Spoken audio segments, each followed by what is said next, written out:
Welcome to the last reading in the Writers Guild of Alberta online reading series. This event is sponsored by the University of Alberta Press.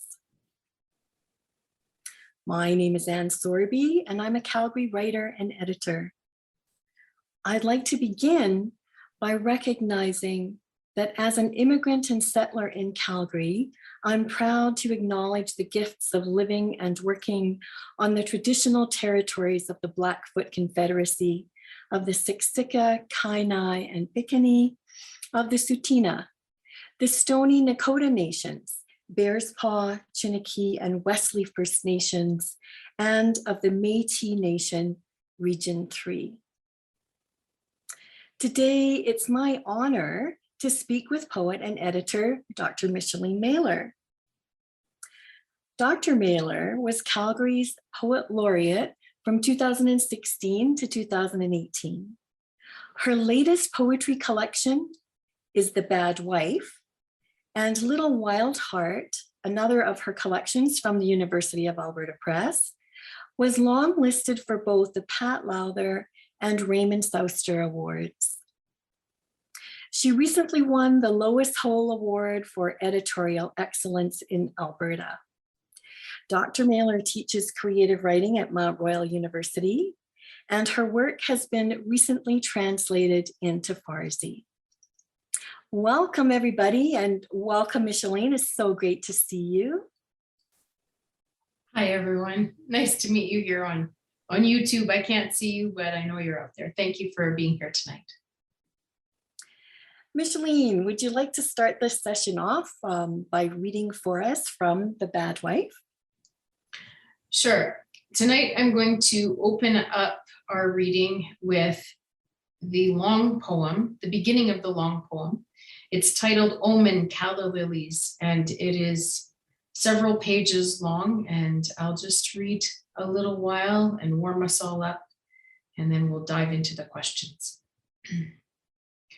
Omen, Calla Lilies. And I should have known, having seen them in Grandma's wedding photo, the catastrophe of tradition repeating. I should have known, made other arrangements for my own bouquet when I ordered the water, glass, and paper. I should have ordered acorns, arbutus, and cactus. Thee only do I love, oh. I should have paid attention to my own singing, my own car karaoke wisdom. And if you don't love me now, you will never love me again. And I tried. I took you to the restaurant with the open fire kitchen and the smoking meat. I sat you at the hot seat bar and I said, I need this, a list. No, I know I was specific, I'm sure of it. I tried to be a good communicator. I said, I need you to love me. And you said, like Popeye, I am what I am. You said no. I asked you to love me and you said no. You didn't say it with one syllable. You took many more, pantomimed when necessary, acted it out one complacency at a time. I couldn't imagine Stevie Nicks fucking Popeye, so I ordered more champagne.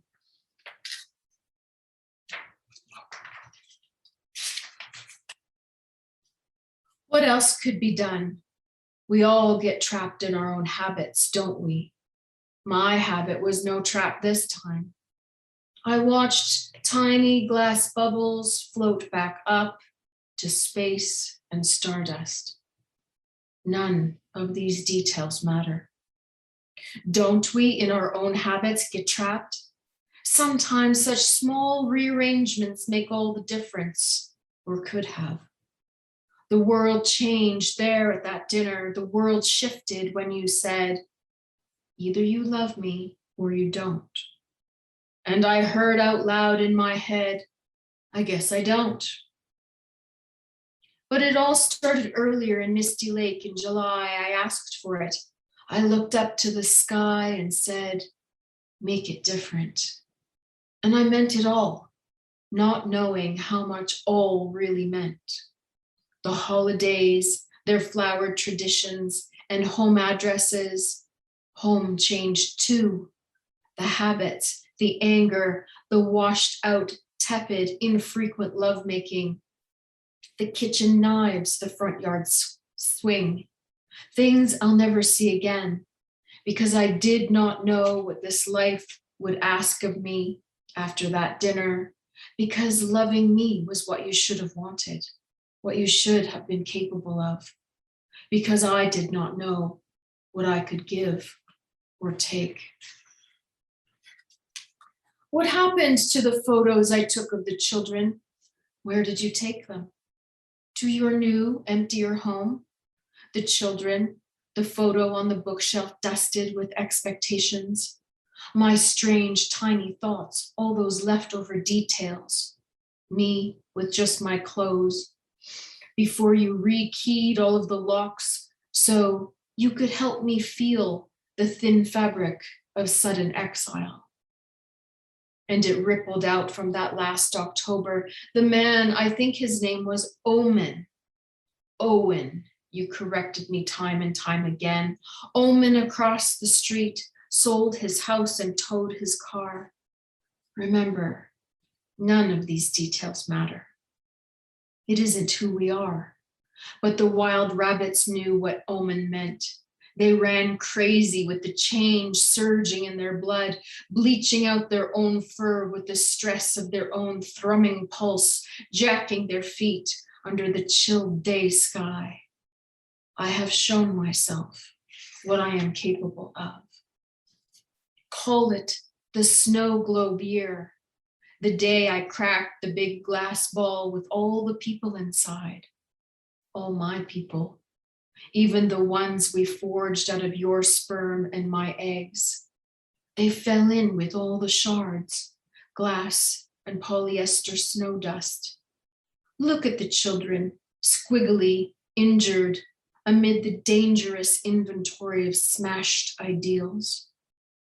I shouldn't have been toying with those spells on the Sabbats, all those implications, all that black magic in the powerful blood I carry. Those whispered words were bound for chancy outcomes. Will your new woman take you out, full moon, full frontal, to dance naked around a fire like I did? What does it matter? These are just details. I guess you know now I wasn't fucking around when I said you needed to protect me from that guy at the party who wanted to take me home while you laughed in the corner. Remember those old fuse boxes with the switches flipped?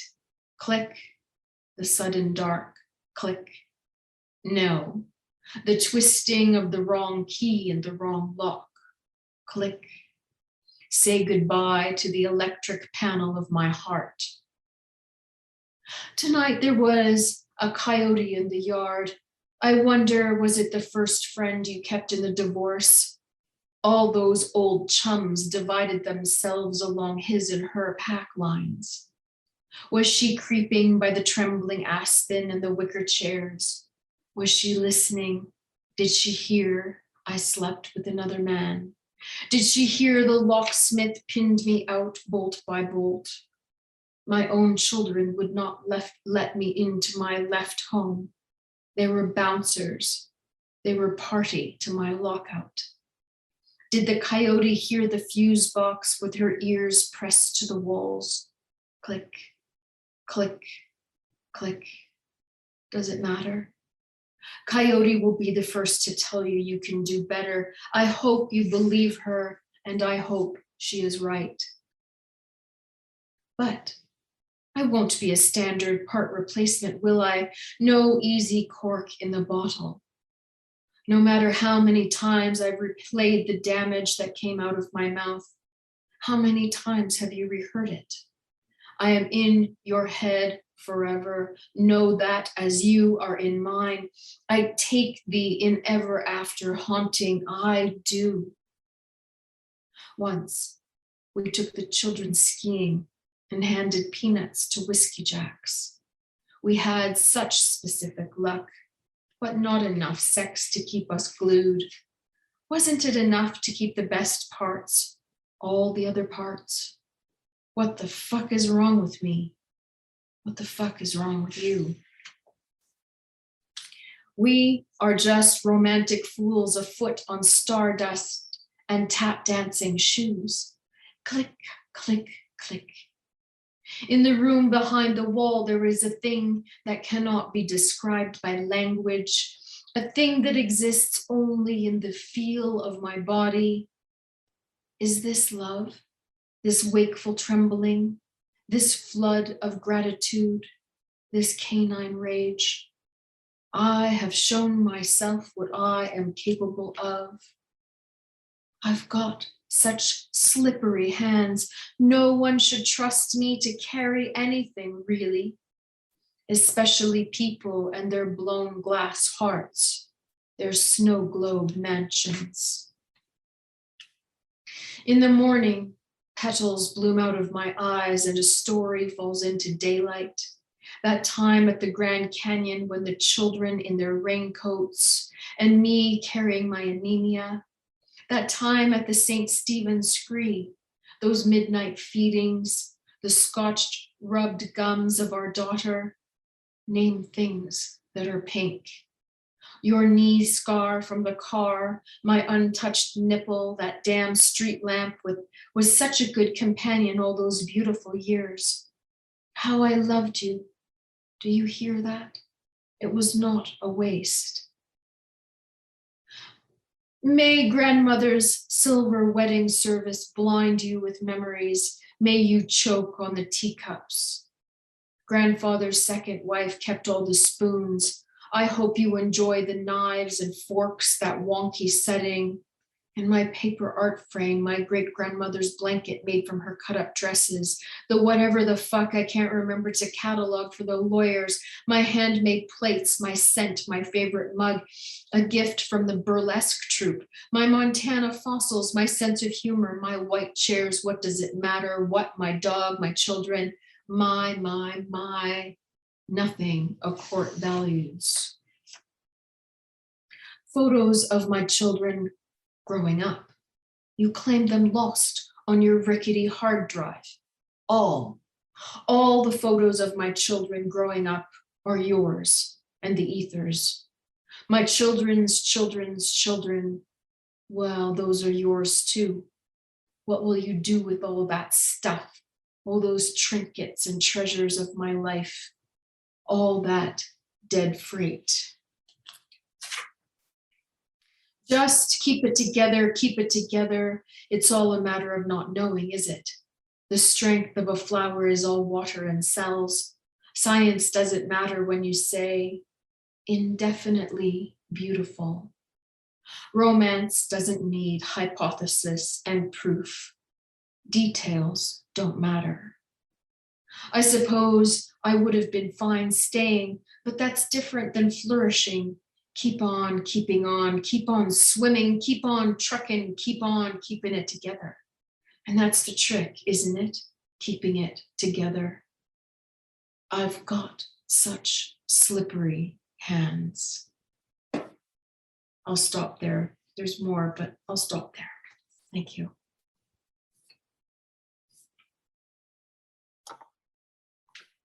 Beautiful. Thank you, Micheline. Mhm. I find the book entirely provocative. Shelley said that poetry is a mirror, which makes beautiful that which is distorted. And in The Bad Wife, your words, which are so striking, reflect not only that which is often distorted, whether it's person, identity, or familial situations, right? But that which is also dark and difficult. Will you talk about writing the dark and the difficult and about how your journey brought you to the poems in The Bad Wife? Oh, sure. I think that there's probably two things that confluence in terms of values when it comes to poetry. when you think about all of poetics and you think about all of the things that could be said, I think that it is the best kind of poem when I have been startled awake by some sort of epiphany. And to startle oneself awake, you can think about the Robert Frost quote, for example, where he says, "No tears for the writer, no tears for the reader." And so maybe you have to go there. Maybe you have to go to those dark places to pull out the poems that matter. And I would certainly say that that was advice from one of my mentors called a young man named Patrick Lane. Maybe you've heard of him. And it certainly was advice from my father. My father always used to say, imagine that bad news is a train. Either you can face the train or you can turn around and let the train hit you in the back. So he used to say, face the train. So I think that this book is about facing the train. Right. So clearly it enters the territory of emotion, right? Clearly, yeah. What was your vision for the book when you first started writing it? And did you find that that changed along the way? Were there any surprises? Yes, I didn't know this was a book. What happened was I thought I was writing a poem and I thought I was going to be done one evening when I was writing the poem. And what happened was the poem came and told me it wasn't finished talking. And then all of a sudden I had this collection of work that then had to be shaped and double checked, because when one is writing confessional work and one is writing work that is dark and deep and an eruption of that emotion, you do have to double check and make sure, does this have an opening for the reader? Because ultimately, confessional work can be very self-indulgent. So one has to make sure once that primary emotion is on the page that there's room for the reader to get in. And I think that that's a really big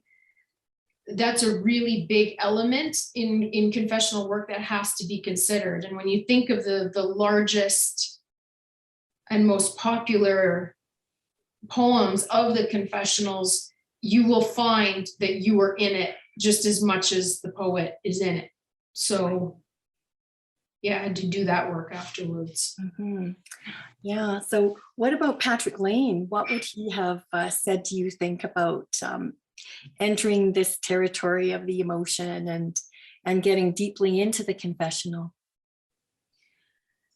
Well, I don't know if you've ever read Patrick Lane's work, but I think that all of his work is confessional. And I think that all of his work is an expression of who he is. And he's always talking about being brave and about facing the thing that scares you. I mean, some of his work, like in his novel where he talks about finding the baby in the trash, like that, it's impossible to shake the image from your head once you've seen it.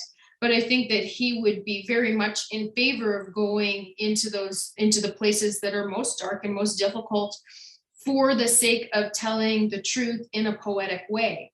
And I also think that almost all poetry, like any time there's a poem on the page, it does have to do with the narrator, unless that narrator is completely occupying a dramatic voice, which is also possible. But sometimes there's such a huge overlap that you can't separate the poet from the work, and oftentimes that's the best kind of stuff. So I think that impulse to say what we have to say, even if it's not pretty, is a really great thing, a great favor that you can do for your poetry. Right. So what were the things in the book that were the darkest or the toughest to bring to the page? Oh, admitting that the marriage broke up because of my infidelity. It was definitely the hardest thing to admit. Mm-hmm. Definitely. And I'm gravely sorry for harming my husband in that way, my ex-husband in that way. Really sorry. And it's very, very difficult to look at, because you also have to acknowledge all of the reasons that you justified and all of the reasons why, and all of the reasons that were internal and external. And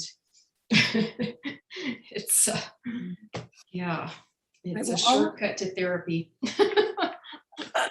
Well, all of that does come to play in story. And here we are talking about a poetry collection, which has a very strong narrative quality. So as both a poet and an editor, I think you've already in part answered this, but how important is story in the books you edit and in your own work? Okay. I'm going to say that the narrative arc in a poetry book is, if not primary importance, it's secondary importance. I think that it's incredibly important. And all you have to do, I would challenge anyone to do this. Go to your local library and take out 100 poetry books and read them within a month. And then see which ones you remember after a month. And it's going to be the ones with the narrative arc, because they told you a story, and story is deeply embedded in who we are. It's part of our humanity. You know, there's some evolutionary biologists who believe that storytelling itself contributed to us having fitness enough to survive. And I think that story is so deeply, deeply embedded in who we are as human beings that it's primary importance, if not secondary importance. Because sometimes the poetics will be of primary importance and the narrative arc will be of secondary importance, but they are so closely linked and so closely married that at all times that should be in the forefront of the editor's mind. Maybe not in the poet's mind as they're writing it, because I think that poetry is also not very predictable for the author. You know, it tends to be one of those things like no one sits, well, almost no one, I'm not gonna say no one, but almost no one sits down and says, I'm going to write a book now. You know, most poets are like, well, I wrote this poem, and then I wrote this other poem, and maybe they go together. And, you know, there's a lot of casting about that goes along for the most part. So. And also, I mean, there's, you know, there's people out there who don't really want to get into sort of the territory of emotion when we talk about writing in general, never mind poetry, or things like identity and self. But recently I heard another poet, it was Rosemary Griebel, asking how important are claiming and reclaiming identity and creativity in our work?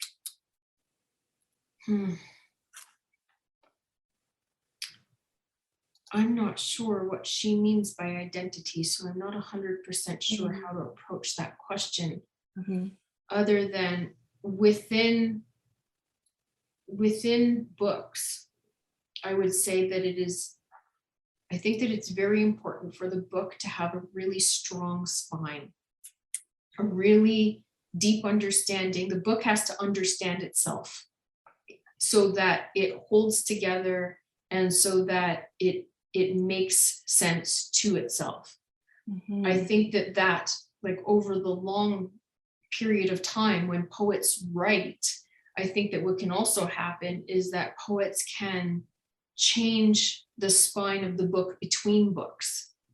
And it excites me the most when I see poets developing in that way. Like if I get one kind of book from a poet and then their next book is a very different book, I'm very excited to see that the poet has altered that sense of the spine of the book, or altered their perhaps what they're capable of in terms of craft or expression. That is very exciting to me. I think that what can happen is that poets can end up writing the same kind of book over and over and over again. And I find that less exciting as like in terms of a career poet, let's say. So I'm not sure if that's what Rosemary meant by approaching identity. I'm not sure if she were here, I would definitely clarify with her and say exactly what you meant, but Brilliant. she's not here, so I'm guessing. Yeah. Yeah. Well, let's talk about other things that influence the shape of a poetry collection. So you mentioned the spine. Obviously, you know, people can also connect that to the physical book itself. Let's talk about the image on the cover of The Bad Wife. Right. So we're talking about the painting, Dinner by Anna Wyant.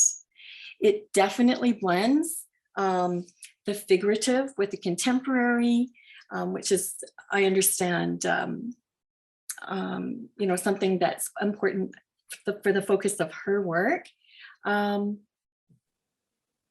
it's always interesting to me how the arts complement and support each other. So here, of course, is the figure of a woman. Her hair is shining, fanned out across the table. Her face is hidden completely.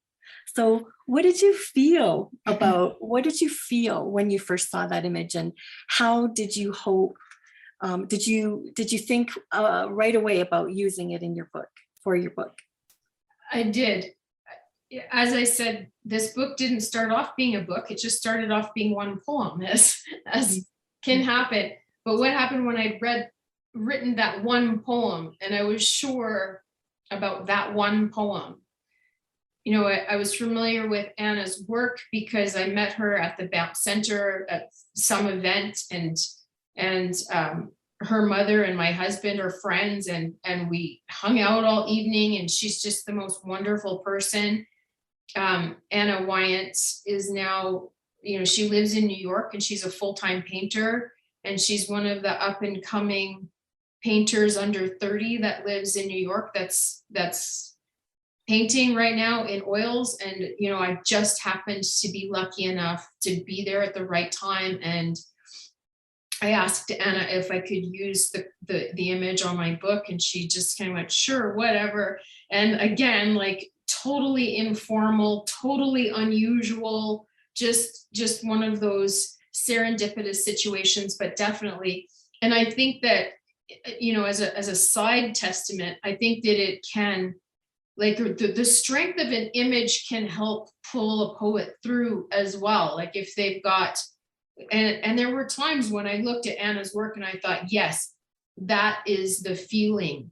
That is the feeling, that is the spine, and that is the emotion of the book, is just this, oh, okay. Just the falling forward and giving up. But then, you know, there were other interesting things that went on. Like I have one friend in Vancouver who shall remain nameless, but knows darn well who he is, who said he sent me a very coy message on the side in Facebook, and he said, Micheline, you have a snatch on your cover. So, yeah. So, you know, it also added to the feminist sort of the claiming of the space, because I think that there's definitely some responsibility taking that happens within the book as well. Are you going to share which was that first one poem? Which was the first poem? Yeah. The first poem that I wrote in the whole collection was called Inclement Weather. Did you want me to read that one? I'd love it. Yeah, go ahead. Okay. Got some time. Inclement weather. Have you seen the sky turn on a rocky cliff face? Cobalt silk morph into dappled gray hide? Seen the sky muddle beyond metaphor? Remember, I loved you spectacularly. From the time I spied you mowing the lawn in your underwear to another time your body slipped in the air, turned and sprung off the edge of our vacation boat, backflips for the children's circus tricks, turns of impatience and longing, while hours sat peacefully across inhabited rooms. CBC and the speakers droning the news almost the same as yesterday. So samey is the turning of the world, so full of human nature churning. Those days smutched to years spread soft and green grass. Let's not forget none of it was a waste. Let's not forget the mercury moodiness of the weather over the slim sliced schist jammed sidelong into the continent. Our marriage was here for the millennia of our lives. It too has a drift, a motion told in geologic time, a fault line. I have felt the color of your mood in my breast. The way you despise me now tramples down the highway, punches hooves into my chest.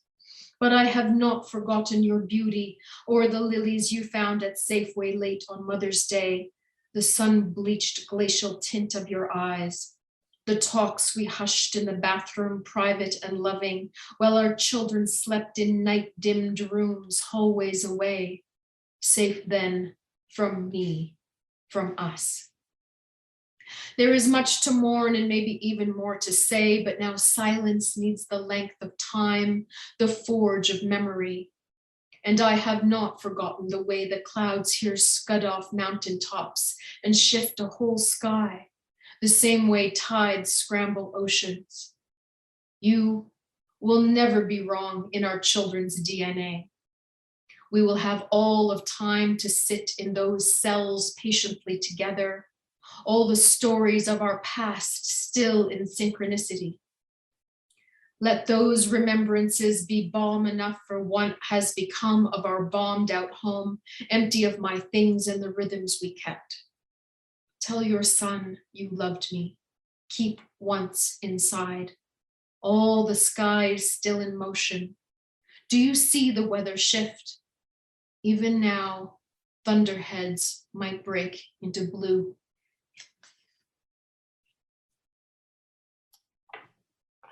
Thanks for doing that. So here we are at the words on the page. And when I think about your work, and clearly as we all hear it, there are a certain amount of truths in that language that's rife with compassionate cadence. It offers so many great lines. On your page 33, eyes that molt lavender. And later on, a thing that exists only in the feel of a body. And what you started out with from page 54, I think, in the morning, petals blossom out of my eyes and a story falls into daylight. Every one of these lines provokes a powerful visceral image, sometimes with a sharp edge, other times with a soft underbelly of feeling. Sort of a balance that is struck there. How important is that balance to you? Oh, it's incredibly important. I think that poetry must have that sort of beautiful tension within it. It must do more than one channel of emotion, right? It has to be flipping around the horn like you got the remote control of emotions out. You're like bam, bam, bam, bam, bam, bam, bam. And I think that that's always been my favorite kind of poetry, the poetry that startles you into awareness and startles you out of the expected. That's the job of poetry. The poetry is that it's supposed to resist the cliche, because you know what we're writing about is quite common. We have a common human experience, and it's hurting, or it's joy, or it's reverence, or it's sorrow, or it's elegiac. And it can be very common because the emotion is common, the human experience is common. But a poet's job is to say it in a way that startles the reader out of complacency. And so with that, I think that does require a large span of emotions, a large understanding of emotions, and not just that, but the cadence and the metaphors have to strike the reader in the heart somehow. It's got to wake them up, because otherwise, what's the point of all of this, really? I mean, if every poetry book was just a series of cliche, and gosh darn, you can find that, you can, I wouldn't feel excited about reading it. Mhm, mhm. For sure. Robert Crouch once said to me, story begins where the narrative world comes undone. And I think for all of us, every creative, right? Story, image, the visual artists, they all begin where something comes undone. And that's the thing I think you're saying. We have to give our readers that sort of thing to hang on to. Mm-hmm. So where do poems or a poetry collection begin? And how do you decide when you've got that raw material, which form you might choose for one piece or another? Well, to quote Juan Felipe Herrera, the American poet, he says, the poem will tell you how to write it. I think that sometimes you can't tell until you start telling, if that makes any sense. You can't tell what's going to arrive, and you just have to be there for the arrival, right? Mm-hmm. Seamus Heaney calls that keeping your stations open. He says, don't take a real job because you got to keep your receiving stations open. And so with the poem, you have to keep your receiving stations open. And I don't recall at all starting any one of these poems with the idea that this is what it was going to look like, and this is what it was going to finish like, and this is what it was going to be. I didn't dictate that with any of them. And I certainly could not have expected what arrived. And there's everything from prose poems to haiku to pantoum to villanelle. I think that I even did something that I've never even seen before, which was this one, which was the Sudoku poem. Like I was like, where did this come from? I don't know. So I think that as a poet, poets and writers of all sorts, I don't necessarily think that you can dictate what's going to happen. I think that you just have to keep your receiving stations open, and that the poem will teach you how to write it. I do think that there's a little bit of, as Elizabeth Gilbert calls it, divine fairy dust that just comes with the poetry itself. Does it always come? No, but that also when you're sitting at your desk, you're like, well, that's not working. I guess I'll go do the dishes now, right? So I think that we all have those moments as well where we know we didn't hit it, but anybody that's a writer that's committed to being a writer will have experienced that moment at one point or another where they're just like, damn, I don't know where that came from, but I'm not sure it was just me. So the collection is obviously sort of a hybrid when we think about it. It's both memoir and confessional poetry at the same time. So again, as an editor, how do you view hybrid poetry? And by that, I mean, is memoir and the confessional as sellable as, say, books focusing on current political or cultural topics?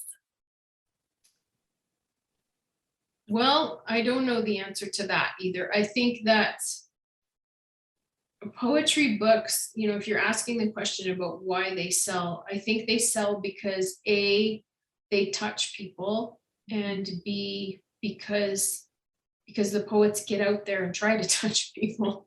I guess it's not a good idea to be a super introverted poet if you want your book to sell. But I think that the kind of poetry books that sell are the kinds of poetry books that touch people. That's the key. Because what is it? 3% of readers are poets, or 3% of readers read poetry books. It's something ridiculously low. So why is it that we would turn there? And I think that the answer is because it makes us feel something. Right. And I think that we're willing to to bring a book home when it makes us feel something. Yeah, I think that's absolutely correct. Absolutely correct. You know, I always think of myself as old fashioned because I want the book to take me somewhere else, you know, out of my own head. So just, so I'll just ask you one last question. Has the pandemic affected your writing in terms of how you write or where you write? These, you know, these. Yeah, I do think that it has. I think that moving home and being starved of my work colleagues who I had very vibrant relationships with, and I think that that was a little bit detrimental to my writing. And I think that this book also particularly wrung me out. Like, I think that it was a book that needed to go and live outside, and then there's a period that refreshment needs to happen, like new things need to occur out externally in order to arrive back on the page. And I think I'm finally getting back to it after about a year, but I think that the pandemic was extremely hard on my writing, and probably and many other people for that matter. Yeah. I don't know anybody that feels like their lives improved or that they emerged unscathed.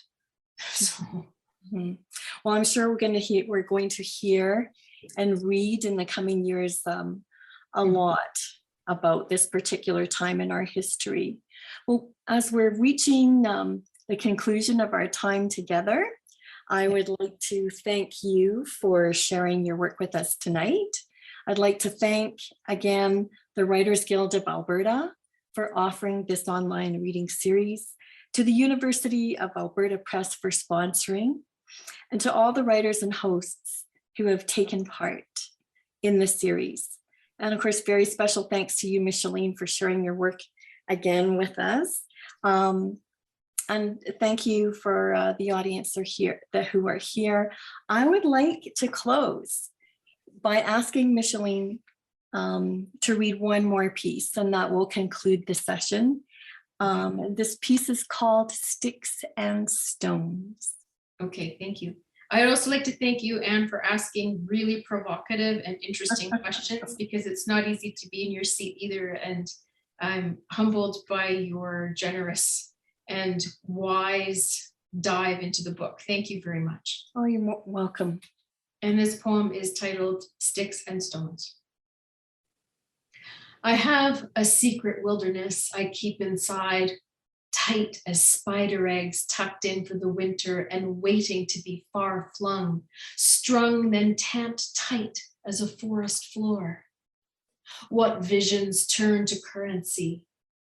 Now the anger is done. I have devastated you like a Wall Street banker on a Saturday bender. We have new traditions now.